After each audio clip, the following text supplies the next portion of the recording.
지하 주차장의 형광등이 깜빡이고 있었습니다. 내 차에서 내려 걸음을 옮기던 순간 발걸음이 멈췄습니다. 저 멀리 보이는 검은색 세단 안에서 두 개의 실루엣이 겹쳐져 있었습니다. 창문은 희미하게 김이 서려 있었고 그 안에서 긴 머리카락이 흘러내리는 모습이 보였습니다. 그리고 그 머리카락을 쓰다듬는 남자의 손, 제 심장이 멈추는 듯 했습니다. 그날까지만 해도 우리는 행복한 가정이라 믿고 있었습니다. 제 이름은 윤서진, 42살 전업주부입니다. 인천 송도의 고급 아파트에서 남편과 함께 산 지 17년이 되어갑니다. 키 162cm, 단정한 단발머리, 세월이 빚어낸 절제된 우아함 덕에 제 또래보다 더 세련되게 보인다는 말을 종종 들었습니다. 나이에 맞지 않게 맑고 탄력 있는 피부, 그리고 절제된 미소가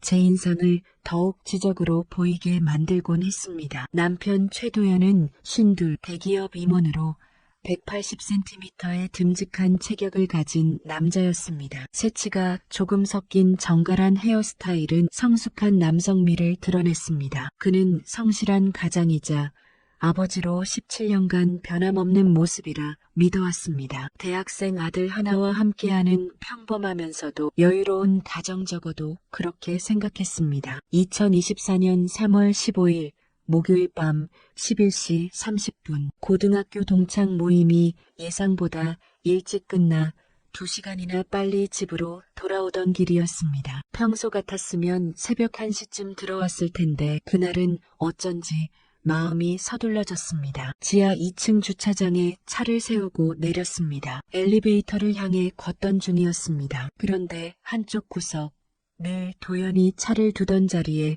검은색 세단이 보였습니다. 이상했습니다. 그는 오늘 늦게 회식이 있다고 했으니 아직 집에 올 시간이 아니었습니다. 그런데 이미 차가 주차되어 있던 것입니다. 가까이 다가가자 희미한 불빛이 차 안에서 새어나왔습니다. 두 사람의 그림자가 선명했습니다. 한 명은 분명 제 남편이었습니다. 17년을 함께 산 남편의 모습은 단번에 알아볼 수 있었으니까요. 그리고 그 옆에 앉아있던 여자는 긴 생머리를 늘어뜨리고 있었습니다. 낯설지 않은 모습, 몇 달 전 이혼을 하고 잠시 우리 집에 머물던 제 동생 윤유진이었습니다. 키 168cm의 늘씬한 몸매, 큰 눈과 도톰한 입술, 모델 같은 외모를 가진 32살의 여자. 이혼으로 힘들어하는 그녀를 위로해주고 싶어 집에 들였고 남편도 흔쾌히 받아들였습니다. 하지만 지금 내 눈앞에서 보고 있는 건 차 안에서 서로 껴안고 있는 두 사람의 모습이었습니다. 다리에 힘이 빠져 차 뒤편 기둥에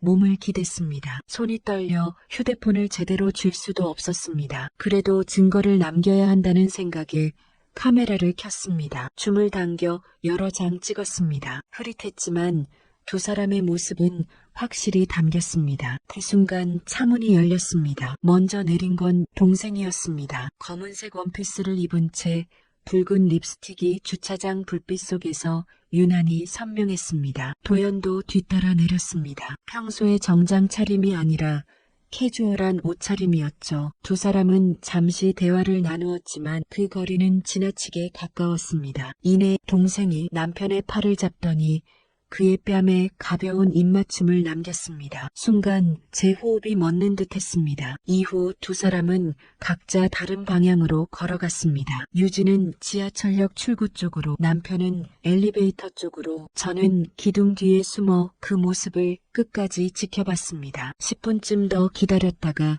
집으로 올라갔습니다. 현관문을 열고 들어서자 남편 도연이 소파에 앉아 TV를 보고 있었습니다. 마치 오래전부터 집에 있었던 것처럼 태어난 얼굴이었습니다. 그는 평소와 다름없는 목소리로 일찍 들어왔냐고 묻더군요. 저 역시 모임이 일찍 끝났다고 대답했습니다. 하지만 그 순간 제 안에서는 무언가가 무너져 내리는 소리가 들렸습니다. 그렇게 자연스럽게 거짓말을 하는 남편의 얼굴을 보며 깊은 배신감을 느꼈습니다. 그날 밤 저는 도연 옆에 누워 천장을 바라본 채 밤을 꼬박 지새웠습니다. 휴대폰 속 사진들을 몇 번이고 들여다보았습니다. 흐릿한 화질이었지만 두 사람의 모습은 명확했습니다. 꿈이라면 얼마나 좋을까 하지만 현실은 너무도 선명했습니다. 다음 날 아침, 평소처럼 아침 식탁을 차렸습니다. 남편은 신문을 보며 커피를 마셨고 유진은 늦잠을 자고 일어나 부엌으로 나왔습니다. 그녀는 자연스럽게 어제 일찍 들어왔냐고 묻더군요. 긴 생머리를 한쪽으로 넘긴 채 맨 얼굴임에도 또렷한 아름다움을 가진 32살의 모습이 제 앞에 있었습니다. 저는 최대한 평정심을 유지하며 대답했지만 그 시선에는 날카로운 긴장감이 숨어 있었습니다. 그녀가 남편을 향해 던지는 눈빛은 단순한 처제의 것이 아니었습니다. 따뜻함과 묘한 설렘이 담긴 설명하기 힘든 눈빛이었습니다. 커피를 따라주며 다정한 목소리를 건네는 그녀, 그리고 그 애교 섞인 말에 미소로 화답하는 남편, 오히려 제게서 본 적 없는 온화한 표정이었습니다. 세 사람이 한 식탁에 앉아 있었지만 저는 혼자 다른 세상에 떨어져 있는 듯 했습니다. 며칠 동안 저는 조용히 두 사람을 관찰했습니다. 관찰할수록 이상한 점들이 눈에 들어왔습니다. 남편이 평소보다 일찍 출근한다고 말한 날, 유진 역시 곧이어 외출 준비를 했습니다. 백화점에 다녀온다며 집을 나섰지만 그녀의 옷차림은 단순한 쇼핑과는 어울리지 않았습니다. 새로 산 듯한 붉은 원피스에 진한 화장, 젊음과 매력이 한껏 부각된 모습이었습니다. 그리고 그날 저녁 두 사람은 비슷한 시각에 집에 들어왔습니다. 남편의 표정은 평소보다 한결 가벼웠고 유진의 얼굴에는 만족스러운 미소가 번져 있었습니다. 결정적인 순간은 그날 밤 찾아왔습니다. 남편이 샤워를 하는 동안 거실 테이블 위에 놓인 유진의 휴대폰이 울렸습니다. 무심코 화면을 본 제 눈에 발신자의 이름이 선명하게 박혔습니다. 오빠, 그 단어는 유진이 남편을 부를 때만 사용하는 호칭이었습니다. 메시지에는 이렇게 적혀 있었습니다. 오늘 정말 행복했어요. 다음엔 더 좋은 곳으로 가요. 그 순간 모든 것이 확실해졌습니다. 의심이 아니라 현실이었습니다. 이후로 남편이 늦은 회식이 있다고 말한 날이면 유진 역시 친구를 만난다며 집을 나섰습니다. 이제 그 패턴이 눈에 보이기 시작했습니다. 그날 이후 두 사람은 점점 더 대담해졌습니다. 어느 저녁 남편 도연의 셔츠에서 낯선 향기가 났습니다. 제가 쓰는 향수와는 전혀 다른 달콤하고 진한 향기였는데 그것은 유진이 평소 즐겨 쓰던 샤넬 향수였습니다. 그 순간 확신이 들었습니다. 다음 날 도연은 또다시 늦은 회식이 있다고 했고 유진 역시 대학 동기를 만난다며 외출 준비를 했습니다. 그녀는 검은색 원피스를 입고 평소보다 짙은 화장과 붉은 립스틱으로 치장했습니다. 긴 생머리에는 웨이브를 넣어 더욱 화려하게 꾸몄습니다. 단순한 외출로는 설명할 수 없는 모습이었습니다. 그들이 나간 후 저는 곧바로 지하 주차장으로 향했습니다. 밤 10시부터 주차장에서 기다렸고 마침내 11시 30분쯤 검은색 BMW가 들어오는 것을 보았습니다. 이번에는 처음부터 끝까지 지켜볼 수 있었습니다. 차가 주차된 후 유진이 도연에게 기대는 모습과 도연이 그녀의 머리카락을 쓰다듬는 장면이 선명하게 보였습니다. 저는 떨리는 손으로 사진을 찍었고 몇 분간 영상도 녹화했습니다. 두 사람이 차에서 내려 헤어지는 순간까지 모두 담아냈습니다. 집으로 돌아온 저는 아무 일 없었다는 듯 행동했지만 더 이상 참을 수 없다는 생각만이 머릿속을 지배했습니다. 다음 날 아침 도연이 출근한 뒤 저는 유진을 거실로 불렀습니다. 그녀는 언제나처럼 단정하고 아름다웠지만 제 눈에는 그 모습이 원망스럽게만 보였습니다. 저는 반도직입적으로 언제부터였냐고 물었고 그녀의 얼굴은 순간 굳어졌습니다. 제 휴대폰에 저장된 사진들을 보여주자 유진의 표정이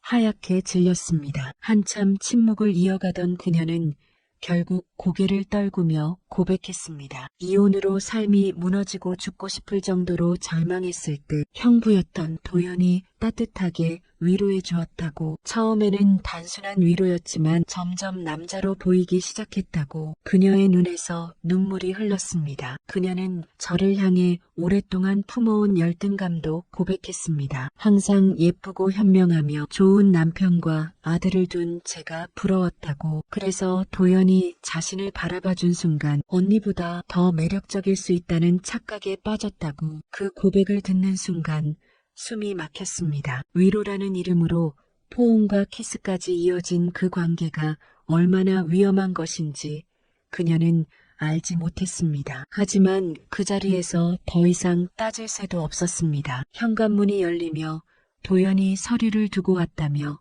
집으로 돌아왔기 때문입니다. 거실에 마주 앉은 세 사람 사이에는 무거운 침묵이 흘렀습니다. 도연은 금세 상황을 눈치챘습니다. 유진의 눈물, 제 얼굴에 드러난 분노, 그리고 테이블 위에 놓인 휴대폰, 그 모든 것이 충분한 증거였습니다. 그는 당황한 듯 제 이름을 불렀지만 저는 차갑게 17년이라는 시간을 입에 올리며 단호히 말했습니다. 그렇게 오랜 세월을 함께했음에도 결국 이런 배신으로 끝날 줄은 몰랐습니다. 남편은 소파에 주저앉아 고개를 숙였고 평소의 당당한 모습은 사라진 채 떨리는 목소리로 변명을 늘어놓기 시작했습니다. 아들이 중학생이 된 이후 우리 사이가 멀어졌다는 핑계, 바쁜 회사 생활과 가정의 균열을 탓하는 말. 하지만 저에게 그 모든 말은 변명으로밖에 들리지 않았습니다. 아무리 이유를 댄다 해도 그 일이 정당화될 수 없다는 사실은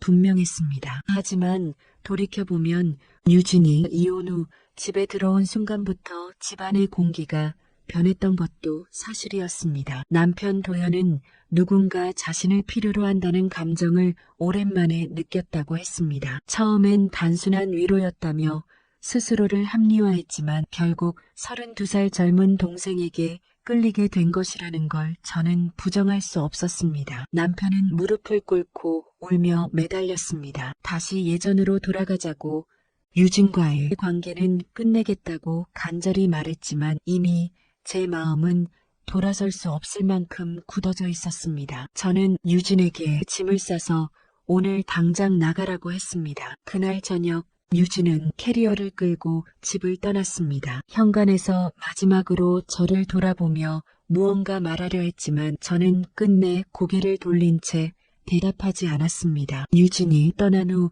남편과 단둘이 남았지만 우리 사이에는 더 이상 대화가 존재하지 않았습니다. 그는 서재에서 잠을 청했고 저는 침실에서 홀로 밤을 지새웠습니다. 그렇게 일주일이 지나고 한 달이 흘렀습니다. 겉으로는 평범한 일상이 이어졌지만 우리 관계는 이미 돌이킬 수 없는 균열이 깊게 패였습니다. 결국 저는 친구 정희에게 모든 것을 털어놓았고 그녀가 소개해준 이혼 전문 변호사를 찾아갔습니다. 증거는 충분했습니다. 제가 찍은 사진, 영상, 그리고 동생의 고백까지. 몇 달 뒤 저는 이혼 조정 신청서를 제출했습니다. 남편은 끝까지 붙잡으려 했지만 제 마음은 이미 정해져 있었습니다. 17년의 결혼 생활은 그렇게 막을 내렸습니다. 재산 분할은 제게 유리하게 결정되었습니다. 아파트는 제 소유가 되었고 위자료로 5천만 원을 받았습니다. 시간이 흘러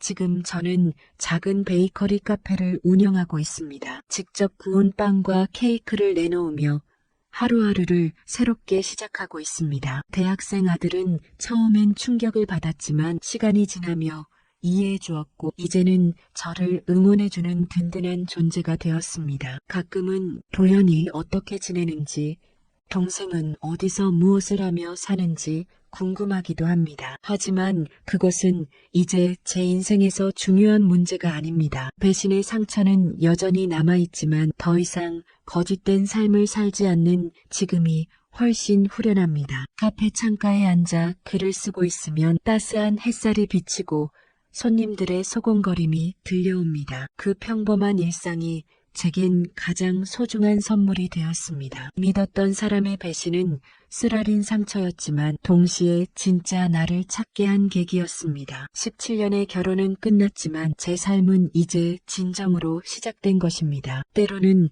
가장 믿었던 사람의 배신이 우리 삶을 산산이 무너뜨리기도 합니다. 하지만 그 끝은 새로운 시작이 되기도 합니다. 외로운 시간을 지나며 더 단단해지고 상처 속에서 비로소 나 자신을 찾게 되는 것이죠. 사랑이란 소유가 아니라 존중이고 의존이 아니라 성장이어야 한다는 진실을 뒤늦게 깨닫게 됩니다. 오늘의 이야기가 당신의 마음에 작은 울림이 되어 삶을 바라보는 눈빛에 조금 더 따뜻한 별빛이 스며들기를 바랍니다. 좋아요와 구독은 더 많은 이야기를 전할 수 있는 큰 힘이 됩니다. 별빛 한마디였습니다.